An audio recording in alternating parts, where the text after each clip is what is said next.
Suicide. Round over.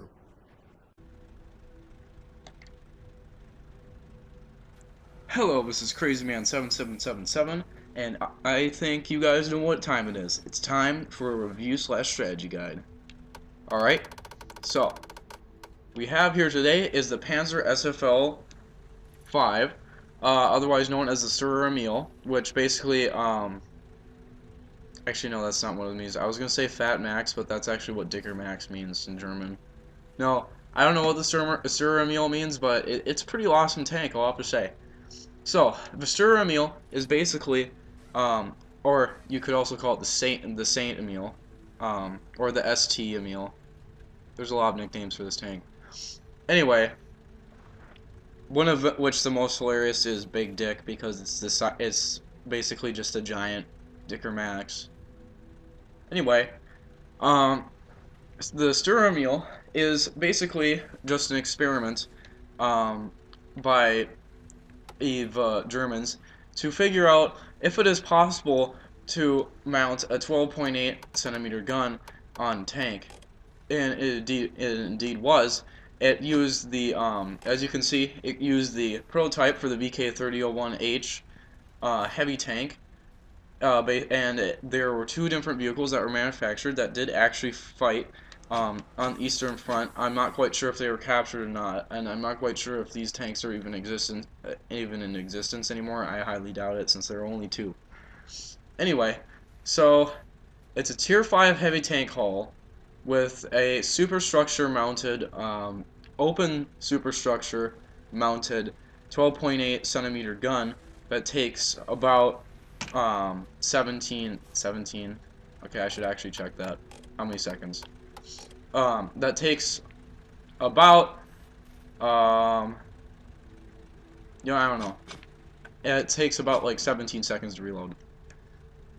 So, as you can see, it definitely is a prototype 12.8.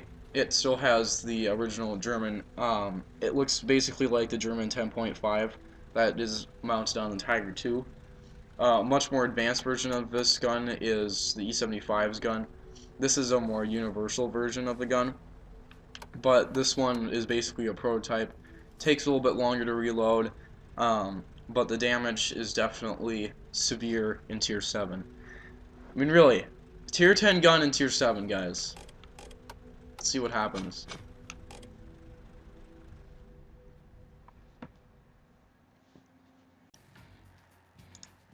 Alright, Himmelsdorf. This could be a very, very good map for this specific tank. So, I will explain why. The Sturer Emil has a very, very good gun depression, which, angle of gun depression, but you could say gun depression as well, which is a little bit more of a shortcut. So, for those who don't know, gun depression is basically how far down the tank can look.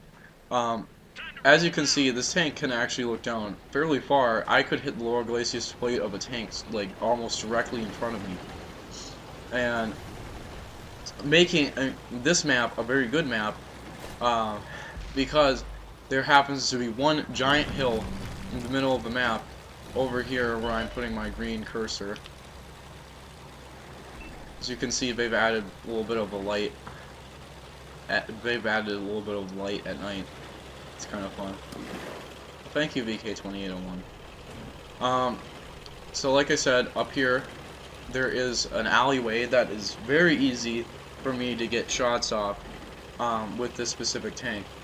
And you will notice that I'm still going pretty slow even with this VK2801 boosting me. That is because the Sturer Emil, actually the Waffenträger line in general, which is the line that the Sturer Emil is from, does not have very good engines. I'm pretty sure this one only has about a Tier 5 to 6 engine. It's pretty bad. The next tank gets a better engine, the Waffenträger RHM Borsig, but the Waffenträger Auspanzer IV, which is the Tier 9 of this tank line, has a Tier 5 engine at max. It's pretty bad. But these tanks were not designed for that. As I think I told you. Ah, penetration.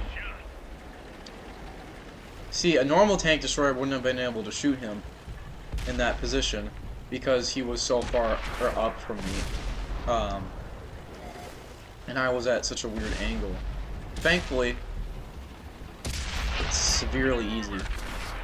Now, I use severely because this tank is both severe in the fact that it's so awesome, and severe in the fact that enemy tanks will completely crumble under it, because it is able to put out 15 centimeter, 15 centimeter, 12.8 centimeter shots in tier 7.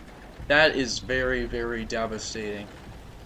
You will not find a tank with such a high caliber in this tier. I would try you to find it. And for those who don't know what tier this is, it's tier 7. Oh, I'm the only tier 7. I'm only tier 7 in the game. Oh my gosh. That's ridiculous.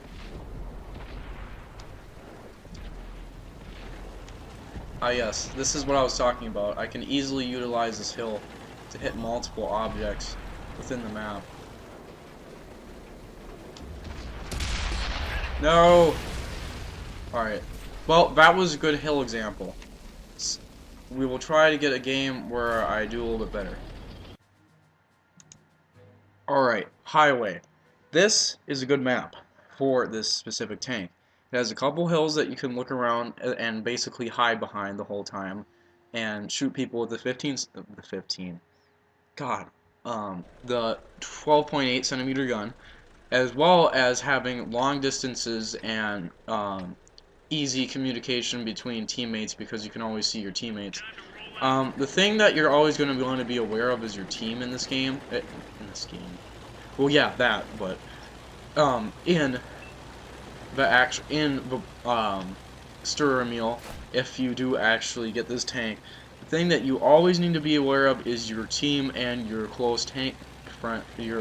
closest allies, because honestly, this tank is horrible by itself. It has no armor, it has slow reload, and it has slow speed. So you're not going to escape if you go on a head-on-head battle. But if you can stay behind and support your team, it is perfect. Now, the thing about this is that the team also has to support you, because if the teammate in front of you that was supporting you gets killed, then you get killed. So you're not going to want to sit in the middle of the battlefield hoping against hope that your teammates are not going to blow up. Something that indeed I have learned most recently in the last 2 games I just played. Now, I'm going to record this game even if I do lose, because I do believe I will be able to get some shots off. I doubt that I will be killed almost instantaneously like the last couple games. I feel like that's not really much of a possibility this time. So basically what I'm doing is that I'm following these medium tanks and this heavy tank because I believe that the T-29 and these 2 other basically scout medium tanks will be able to support me as I destroy the other enemy team. If they don't, that's their fault, not mine, honestly. If they don't let the guy with the 12.8 in tier 7 go first, then that's their fault. You definitely will have an advantage on your team if you have a good driver with this tank, since it is extremely overpowered and extremely good at close combat. As you can see, people will aim for it immediately though, because all they will see is red. All they will see is the red that they should shoot at. Which honestly isn't half bad, because it's kind of fun to see someone trying to shoot you and then get killed. I tried to penetrate the turret, that didn't really work very well. So as you can see, this is working pretty well. I managed to shoot that guy on the side, the T-29 is taking most of the shots, and both 2 tanks are scouting. It's perfect. This is how it should be. And it looks like our team will actually win this match. So, once again, all the main things that you need to know with this tank. You need to watch your team. Your team is going to be the most vital resource. Even though that is certainly something that is the most vital resource within any game or with any team, is definitely something that you will notice if your team is bad in this tank, especially. Next, you will have to make sure that you are protected by you're going to have to protect yourself with hills and bushes and cover, because your tank is not going to protect you. At least not this time. Not this tank. So, you're going to have to watch for that. Third, you've got to be far away from the battle. You've got to be far enough away from the battle that you're not getting shot very much. I didn't really do very well with that a little bit earlier here. Aha! Just like that. Fourth, you want to be completely aware of the fact that you will have to escape at some point, and that this tank is not going to is not going to be able to escape very fast. Oh yes, speaking of light tanks that are in the cap, camping at the cap is not a good idea with this tank, especially with this line, because what you will end up doing is sitting and sniping people, and then all of a sudden a leopard with the 3cm gun will show up and start nailing you because you can't do anything about it. You cannot chase light tanks with this tank. This tank turns too slow. It shoots too slow, and it honestly aims too slow too. This tank cannot deal with light tanks whatsoever. But if you are a light tank, here's a target, nice and juicy. Anyway, really hoping that my team is gonna get some guys over there, because that's starting to get annoying. What is the next thing to think about? Oh yes, use your gun depression. Gun depression is the biggest advantage, second to your gun itself in this tank. Most tanks don't have good enough gun depression to even get anywhere near this level. This is pretty ridiculous if you've ever had a tank in World Tanks. I mean, looking straight over hills like you're looking through things, it's pretty good. So, that was a good game to show you guys.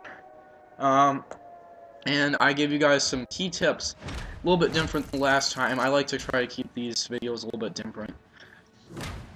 Alright, so, now we know the principles of a tank, we know of a tank, we know of the speed, we know of the gun depression, we know all that.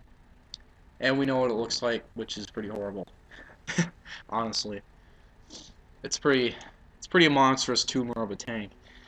Anyway, what I'm going to review it now, something I haven't done in the last couple strategy guides.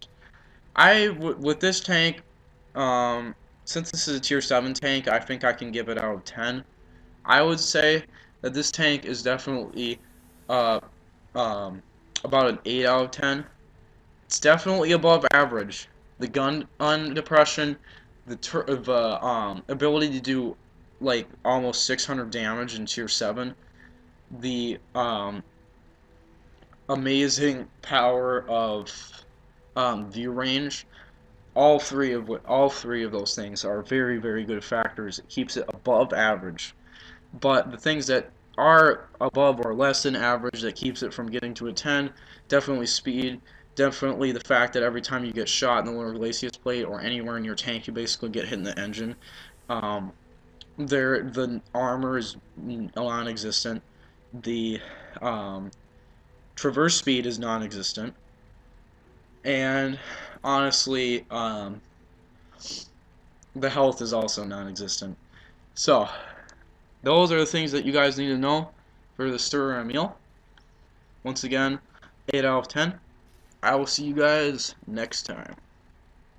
If I can manage to figure out how to turn this off.